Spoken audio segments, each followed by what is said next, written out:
Það ætlum að halda áfram hérna í föstudagsþættinum og næst komið að ræða aðeins stjórnmálin og kosningarnar framundan. Þetta eru náttúrulega gríðarlega sérstakar aðstæður akkurat núna og það liggur við að hver dagur verði til þess að eitthvað breytist. Við erum að taka upp þennan þátt í hádeginu á föstudegi sem eru sýndur á föstudagskvöldi og við vorum að tala um það. Það getur nú ýmislegt breyst frá því bara í hádeginu í dag og þangað til í kvöld og tala nú ekki um helgina. En Bjarni Ben vissulega verið í Kastljósinu í morgunsárið að minnstakosti. Velkomin Birgir Guðmundsson, stjórnmálafræðingur. Já, takk fyrir. Það erfitt átt að sjá því bara beinlínis hvar á að byrja en kannski bara það að við gætum verið að sjá fleiri stjórnmálaflokka inn á Alþingi heldur en nokkuð tímann áður hefur gerst í lýðveldissögunni. Skiptir það einhverju máli? Já, ég held að þetta skiptir bara þessi stjórnmála ástandi eins og þetta orðið dálítið breytt frá því sem það hefur verið bara undanfarin áratugi og það hefur reyndar verið að þróast fram að kosningunum síðast Þá við hugsum þetta bara til dæmis varðandi fjórflokkin gamla, fjóra flokka sem hafa verið í gegnum áratugina svona í einhverju formi og verið svona kjölfestan í flokkakerfinu. Í kosningunum 2009 þá voru þeir með 90% af atkvæðanum þannig að það var það mikið. Síðan í 2013 og þá sáum við þetta hrynja niður í 74% og í kosningunum síðast þá voru þetta komin niður í 62%. Þannig að það eru stór hluti af kjósendur sem eru að kjósa einhverja aðra valkosti heldur en þetta. Og það engin flokkur í þessum könnunum núna sem með til dæmis meira en þriðjungs fylgi og þetta dreifir náttúrulega fylginu og það gerir allan eftirleik líka gríðarlega mikið erfiðari. Reyndar eru þessi spátnar núna sem að hugsanlega kosningaspátnar sem byggja á þessum könnunum sem hafa verið gerðar að þær benda til þess að fjórflokkurinn sé kannski eitthvað aðeins að styrkja sig aftur þannig að menn séu svona aðeins að leita tilbaka en ég veit ekki, maður veit það er snemmt að segja hversu langt það muni ganga. Það var einmitt það sem að Bjarni talaði svolítið og hefur talað svolítið mikið eftir stjórnarslitin. Það var að það sé nauðsynlegt að fá gamla flokka með rótgróin kerfi en ekki nýjar bólur. Ætli það hafi einhver áhrif á þannig við erum að tala þetta bara að springa þessi ríkisstjórn ansi oft og þá kemur þetta þegar það er kannski auðveldara að eiga í hjónabandi sem bara tveir eru í heldur en fleiri. Augljóslega.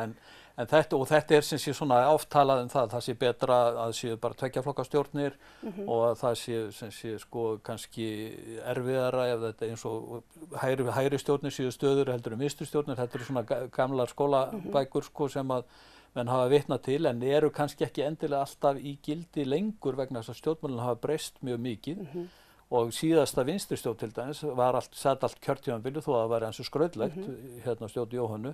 Og svo síðustu 3 ríkisstjórnir eru náttúrulega sammerkt í rauninu bara eitt með þeim að það er sjálfstæðisflokkur. Og það eru þá alls aðri hlutir og nýjir hlutir í stjórnmálunum sem að eru sem sé hafa orðið áhrifameiri og það er alls svona siðferðilega atriði og svona kerfisbreytingar og meiri aðkomu fólksins sem lýðræði og annað slíkt sem að hafa verið mjög áberandi og hafa líka verið þá þessi tæplega 40% sem að kusu eitthvað annað heldur en fjórflokkin síðast sem að hafa verið að benda á það Hversu mikið ætli þessi tæknibreyting að allir geti talað við alla samstundis hafi á þetta breytta landslag í pólitík? Og hefur verulega áhrif en ég held að þau áhrif séu samt svolítið ofmetin að það eru auðvitað samspil milli þessara samfélagsmiðla og netmiðla og svo hefðbundnu fjölmiðlana en í grunninn það samt þannig að hefðbundnu miðlarnir hafa verið svona meiri kjölfesta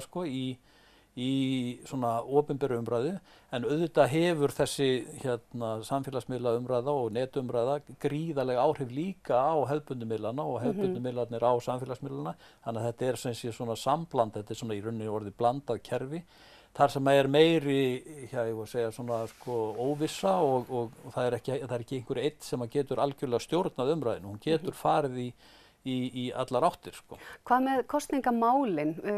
Við tölum nú stundum einhver byggðamál hvort að þau eigi eitthvað upp á pallborðið í umræðinni með við fréttum morgunsins fyrir maður að hugsa hvort að hrunið en einu sinni sé í rauninni svona afleiðinga þess séu kosningamálið. Hvernig sérðu fyrir þér svona byggðavinkilinn ef hægt að tala byggðamál yfirleitt Já.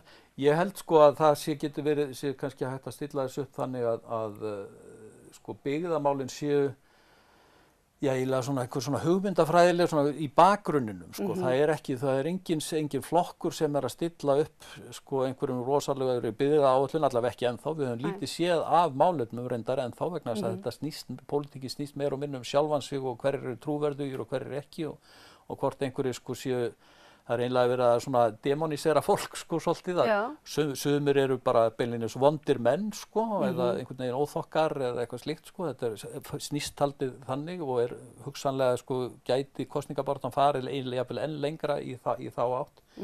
En í grunninn held ég að sé ágætt að hugsa þetta sem svona almennt að það eru svona breið hugmyndafræði, að það eru svona ákveðnir flokkar sem að hafa sinn félagslega bakgrunn meira í þéttbýlinu og höfuðborgarsvæðinu og aðrir sem eru meira á landsvísu og það gömlu flokkarnir, fjórflokkurinn til dæmis, myndi vera kannski dæmi þetta sem að væri þá meiri svona stundum kallað kerfisflokkar sem að eru þá kannski þóknarlegri og hafa meiri áhuga á byggðamálum þá eins og til dæmis þessum öllum málum sem hafa komið upp í tengslum við samtöku iðnaðarins, sauðfjárvandann og annað slíkt, sko. Meðan aðrir eru uppteknir af kynferðislegu ofbeldi og einhverjum mannréttindamálum, hælisleitendum og einhverjum sem eru svona meira fókusa á kannski svona nútímalegri og borgarmiðaðri mál, sko, sem að koma þar upp, sko. Framsóknarflokkurinn hefur náttúrulega oft verið tengdur við landsbyggðirnar, núna er náttúrulega gríðarlegur klofningur þar, allir miðjuflokkurinn með Sigmundi Davíð nái eitthvað betur til landsbyggðanna eða? Já, ég hugsa að þeir gera nú talsveit út á það, sko. Þeir myndu þá vera svona í þessu plattformi, í þessu svona almenna með hugmyndafræði með sko fjórflokknum í rauninni, þetta er svona klofningur út úr honum. Á sama hátt eins og maður svona hefur tilhneigingu til að líta á Viðreisn svona meira sem, sko, í liði með kannski Sjálfstæðisflokknum. En þó er það svona þéttbýliskjarni, svona það sem að menn eru að vilja stokka upp kerfin, sko, landbúnaðarkerfið og svo framvegis og eru kannski, þannig að það er óvíst að það séu, sko, á þess að þetta sé einhverjum svona stefnur hjá flokkunum og þá er þetta svona einað í bakgrunninum. Þannig að þetta verða kannski ekki málefni heldur einmitt bara hvaða tegund af því að það hvort sem þú tengist landbúnaðarmálum, samgöngumálum eða fiskeldi á Vestfjörðum eða hvað sem það heitir, þetta er í rauninni bakgrunni tengt. Ég held að sé meira svona einhver svona óljósari hugmyndafræði þarna bakvið. En svo fer það eftir einstaklingum og einstaklingum flokkum auðvitað. Hversu alvarlegt verður þetta mál fyrir Bjarna Ben? Er eitthvað hægt að álykta það sem þú þorir að setja inn í, sko, en það er endursýnt alla helgina, sko? Já. Nei, ég reikna nú bara fastlega með að Sjálfstæðisflokkurinn muni svona líta á þetta svona sem, sko, innlegg í kosningabaráttuna, það er þeir munu verjast þessu þannig að auðvitað er margt af þessu ekki nýtt sem að þarna kemur fram. Ef hann hins vegar segir af sér sem var verið að ræða í morgun, sem að flestum þykir nú ólíklegt, þá er náttúrulega komin varaformaður sem myndi þá taka við sem formaður. Já, það er nú eiginlega svona bráðabirgða varaformaður hjá Sjálfstæðisflokknum, þannig að það er nú svona spurning, sko, hvernig menn gera og ég held að það sé eiginlega bara alveg ómögulegt að það er ómögulegt scenaríó þó maður eigi aldrei að segja aldrei að það muni gerast. En ég held að þetta muni kannski ekki, sko, hafa einn gríðarlega mikil áhrif. Það er það mikil polarisering í pólitíkinni núna.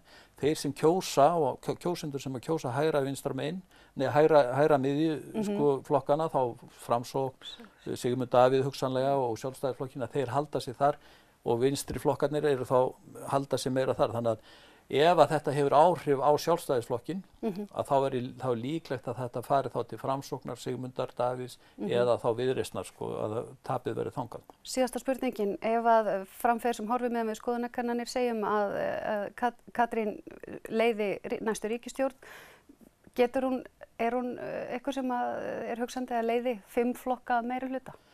Ég held að ef eins og samkvæmt könnununum, sko, að þá gæti þetta orðið bara beinlínis 3 flokka stjórn, sko, sem er alls ekkit endilega, sko, svo erfið. En ég held að það geti vel verið á að það gæti sýnt sig að það gæti gengið upp, sko. Líklegasta niðurstaðan? Það er reyndar mjög líkleg niðurstaða eins og tölurnar eru í dag. Að þá finnst mér þetta Akkúrat í hátíðinu, föstudeginum, þá er það líklegasta. Sjáum hvað gerist eftir hádegi. Takk fyrir spjallið og við ætlum með þessu að kveðja bara úr föstudagsþættinum í dag. Vonandi talið líka eitthvað annað pólitík helgina. Falleg sólarlög og norðurljós eru fínasta umræðuefni. Verið sæl.